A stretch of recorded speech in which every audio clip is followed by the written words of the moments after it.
of the Pakistani politics, but Noon League and PMLN and People's Party are the failed in front of Imran Khan because Imran Khan جو ہے وہ سیاست کی حیت کو سمجھ چکا ہے. وہ 90s کی سیاست نہیں کرتا, وہ بالکل آج کے نوجوان کے مطابق سیاست کرتا ہے, اس لیے وہ کامیاب ہے. اور پی ایم ایل این اور پی پی یہ اس لیے ناکام ہے کہ یہ 90s کی سیاست کے مطابق کام کرتے ہیں. وہی سرداری, وہی جو ہیں کاروباری افراد ان کے ساتھ اور بڑے لوگوں کو اپنے ساتھ بٹھانے, انہوں نے اپنے عوام کے ساتھ جو ہے اب عام بندے کے ساتھ مطابقت انہوں نے قائم نہیں کی, جس کی وجہ سے یہ ناکام ہے. چلیں ہم آگے چلتے ہیں, جس میں جمہوریت, آزادی, مساوات, رواداری اور عدل عمرانی کے اصولوں پر جس طرح اسلام نے ان کی تشریح کی ہے پوری طرح عمل کیا جائے گا. یعنی کہ پاکستانی کی ریاست کے اندر عدل عمرانی کے اصولوں پر جس طرح اسلام نے ان کی تشریح کی ہے پوری طرح عمل کیا جائے گا. پاکستان کے اندر جمہوریت ہوگی, آزادی ہوگی, مساوات ہوگی, رواداری ہوگی. ان سب میں سے جو ہے وہ نچلے لیول پہ تو نظر آ جاتی ہے, لیکن اوپر والے لیول کے اندر جو ہے ہماری اسٹیٹ ناکام ہو چکی ہے. اور عدل عمرانی سے مراد یہ ہے کہ معاشی نظام جو اسلام نے دیا ہے نا, عمرانیت کے اصول جو ہیں جس طرح اسلام نے ان کی تشریح کی ہے اس کے مطابق چلا جائے گا. مثال کے طور عمرانی اصولوں کے مطابق سب سے اسلام کے جو میجر پارٹ ہے وہ ہے سود جو ہے حرام ہے, ربا جو ہے وہ حرام ہے. بٹ ہم نے آج تک دیکھا کہ باتیں تو ہوئیں, اسلامک بینکنگ سسٹم بھی لایا گیا مفتی تقی عثمانی کی جانب سے. مفتی تقی عثمانی صاحب نے اس کو انٹروڈیوس کرایا تھا, اسلامک بینکنگ بھی بڑی, لیکن اس کو فروغ نہیں دیا گیا. شرع سود آج بھی ویسے قائم ہے. سود جو ہے کھانا وہ تو اللہ تعالیٰ کے خلاف اعلان جنگ ہے, اور یہ دو قرآن پاک میں صرف ایسی باتیں ہیں جس میں اللہ تعالیٰ نے کہا ہے کہ سیدھا اعلان جنگ ہے. ایک سود ہے, اور دوسرا یہ ہے کہ میرے جو اللہ کے نیک بندے ہیں, اللہ کے ولی اللہ ہیں, ان کو جو ان کی جو مخالفت کرے گا وہ بھی میرے ساتھ اعلان جنگ ہے, اور سود اعلان جنگ ہے. آپ اس سے اندازہ لگا لیں کہ قرآن کتنا واضح اور ویری اسٹرکٹ بیان دے رہا ہے کہ کسی چیز کے بارے میں اللہ نے ایسے نہیں کہا کہ میرے ساتھ جنگ ہے, میرے ساتھ جنگ ہے. سود کے بارے میں کہا کہ میرے ساتھ جنگ ہے. ٹھیک ہے جی, اس کے اوپر میں غور کرنا چاہیے. اور سوشل میڈیا کمپینز تو چلتی ہیں, کبھی اس کے اوپر بھی کمپین چلائے نا, بڑی زور شور سے کمپین چلائے سود کے اوپر.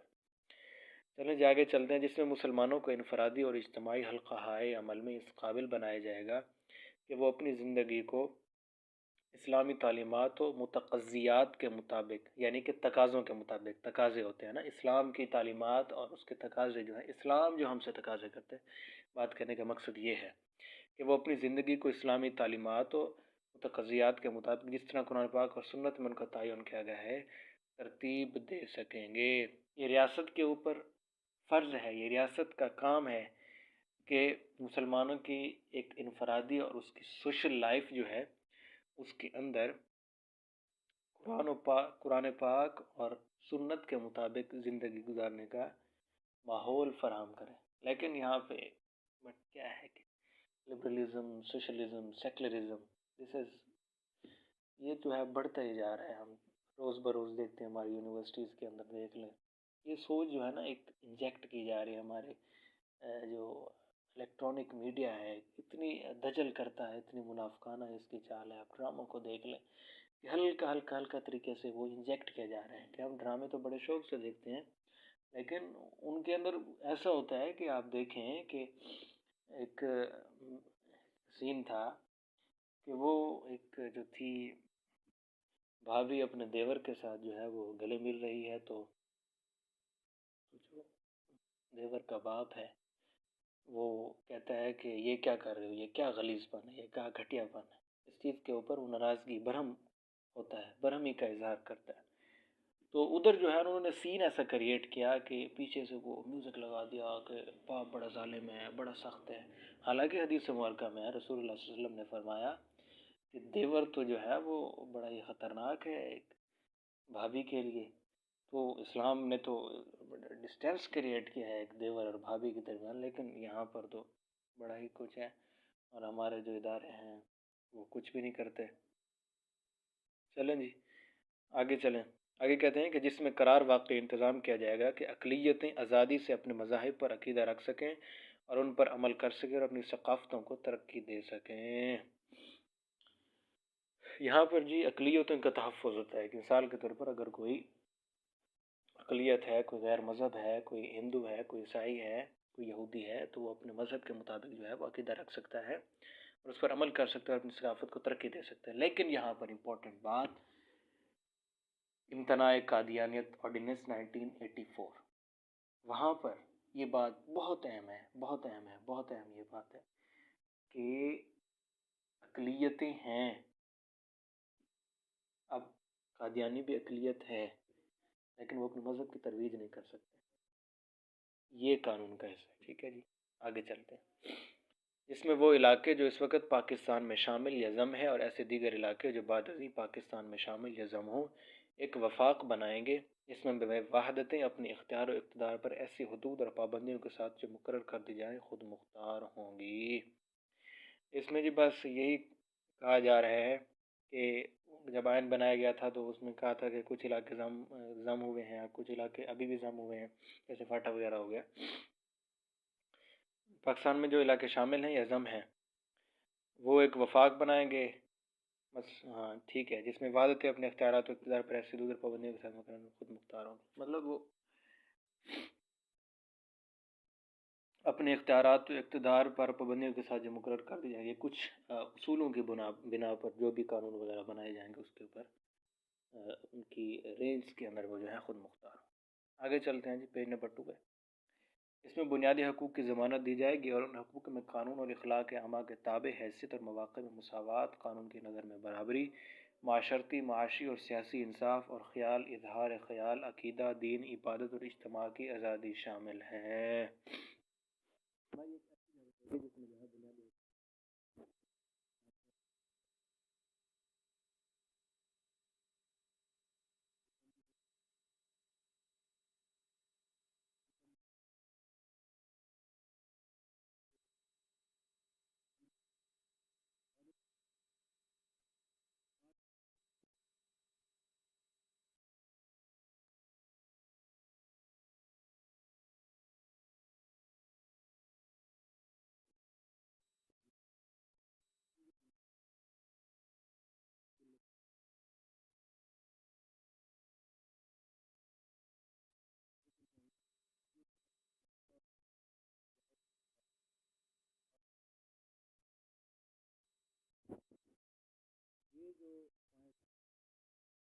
اس پوائنٹ کی بنا پر جو ہے نا وہ بڑا ہی شور و غوغا ہوتا ہے۔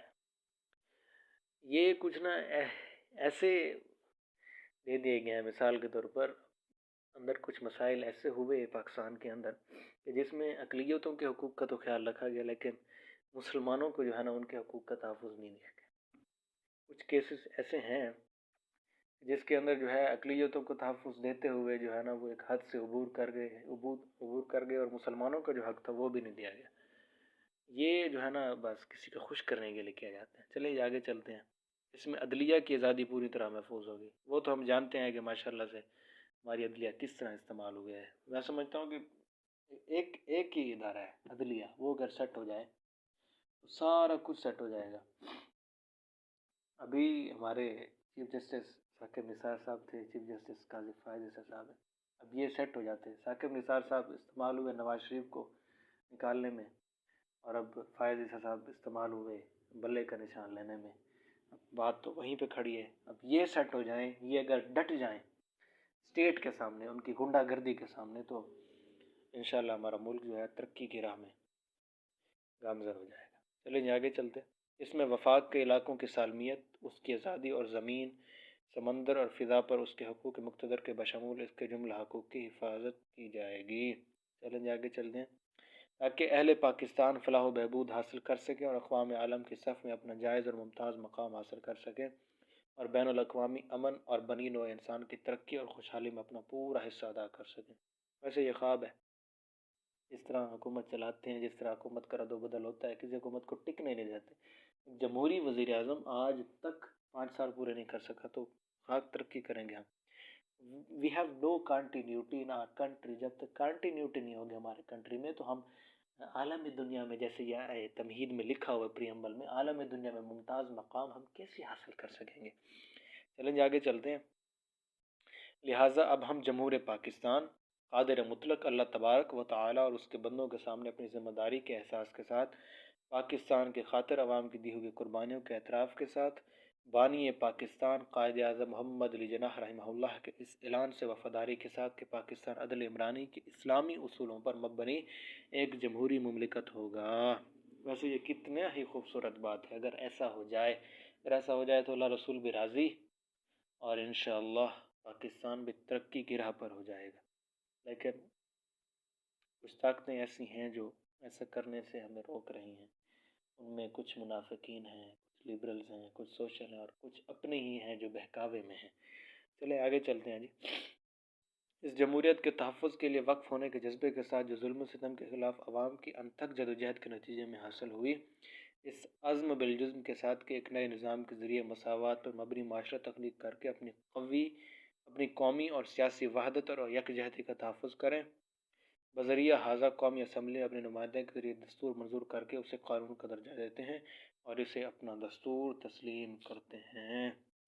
یہ بہت ہی اچھا پریامبل تھا. بہت ہی اچھا یہ جو ہے وہ ایک اچھی سوچ ہے، ایک اچھی بنیاد ہے.